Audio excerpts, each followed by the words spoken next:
శుభోదయం. Global బెతేనియా Calvary ministry తరపున ఈ పునరుద్ధానపు యొక్క దినమయందు మరొకసారి మీ అందరితో కూడా కలుసుకొని దేవుని యొక్క ఉన్నతమైన మాటలు ధ్యానించుటకును దేవుడు నాకు ఇచ్చిన బలమైన సమయాన్ని బట్టి నేను దేవునికి ప్రత్యేకమైన వందనాలు తెలియజేస్తున్నాను. ఈరోజు కూడా పరిశుద్ధమైన వేద గ్రంథంలో నుండి మరొక చక్కటి మాటను చదువుకుందాం. మొదటి పేతురుకు రాసిన పత్రిక 1వ అధ్యాయము 24వ వచనం నేను చదువుతున్నాను, దయచేసి గమనించమని ప్రభు పేరిట మనవి చేస్తూ ఉన్నాను. మొదటి పేతురుకు రాసిన పత్రిక 1వ అధ్యాయము 24వ వచనము. సర్వ శరీరులు గడ్డిని పోలి ఉన్నారు, వారి అందమంతయు గడ్డి పువ్వు వలె ఉన్నది.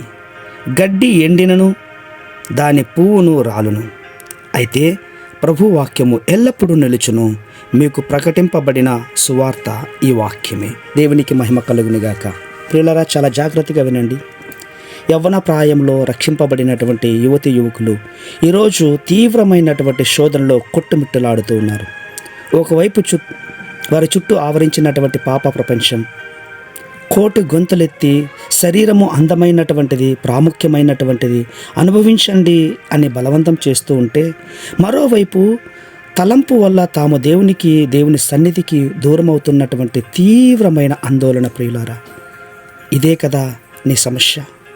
దీన్ని జయించే విధానం కనుక్కోవాలి. ఈరోజు నీ మనస్సులో ఉన్నటువంటి ఆందోళన, పోరాటం అంతటికి కూడా మూల కారణం ఎవరో తెలుసా? సాతాను చెప్పినటువంటి అబద్ధాన్ని నమ్మడం ద్వారే కదా. అవును, అసత్యాన్ని జయించాలంటే సత్యాన్ని నీవు నమ్మాలి. ప్రియులరా, ఈ మాటలు నీ మనసులో బాగా నాటినివ్వాలి.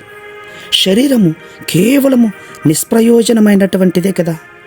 అవును, దీనికి ఉన్నటువంటి సౌందర్యం కేవలం అశాశ్వతం. నీకు వృద్ధాప్యాయము ఉన్నటువంటి స్త్రీలు, పురుషులు చూడండి. ఒకప్పుడు వీళ్ళు కూడా వారి సౌందర్యం గురించి గర్వించినటువంటి వాళ్ళే కదా. నీ చుట్టూ ఉన్నటువంటి ఆకర్షిస్తున్నటువంటి వ్యక్తులు ఒకప్పుడు చాలా సౌందర్యం కలిగినటువంటి వారే. కానీ రోజు వికారంగా తయారయ్యారంటే కార్యం, అసహ్యంగా ఉన్నారంటే కారణం అది ఒకానొక దినంలో నశించిపోతుందని. అందుకే అన్నాడు, సర్వ శరీరులు గడ్డిని పోలిన వారు, వారి అందమంతయు కూడా గడ్డి పువ్వు వలె ఉంటుంది. గడ్డి ఎండిన దాని పువ్వు రాలును. ఎంత గొప్ప మాట కదా. అవును, నీ కళ్ళ ముందు నిలుచున్నటువంటి సౌందర్యం స్థానంలో ఎండిన రాలినటువంటి గడ్డిని ఊహించుకో. వెంటనే నిన్ను ఆవరించినటువంటి భ్రమ నిన్ను విడిచి వెళ్ళిపోతుంది. సౌందర్యం వ్యర్థం, అశాశ్వతం. ఈ నీచ శరీర భ్రమలో పడి వారెవ్వరూ కూడా బాగుపడినట్టు లేదు. భ్రష్టులైనటువంటి వారు, అవమాన పాలైన వారు ఎంతోమంది ఉన్నారు. యవనస్తుడా, జాగ్రత్త. నేను నాశనం చేయడానికి ఇది సైతాను పన్నటువంటి కుట్ర. ఈ కుట్రలో సర్వనాశం కాకుండా నీ ఆత్మ జీవితాన్ని కాపాడుకో. ఇప్పుడే తయారై దేవుని మందిరానికి వెళ్ళు. దేవుడిచ్చే దివ్యమైన వర్తమానం ద్వారా నీ ఆత్మీయ జీవితాన్ని కాపాడుకో. అట్టి కృప దేవుడు మనకందరికీ కూడా అనుగ్రహించి కాపాడునుగాక.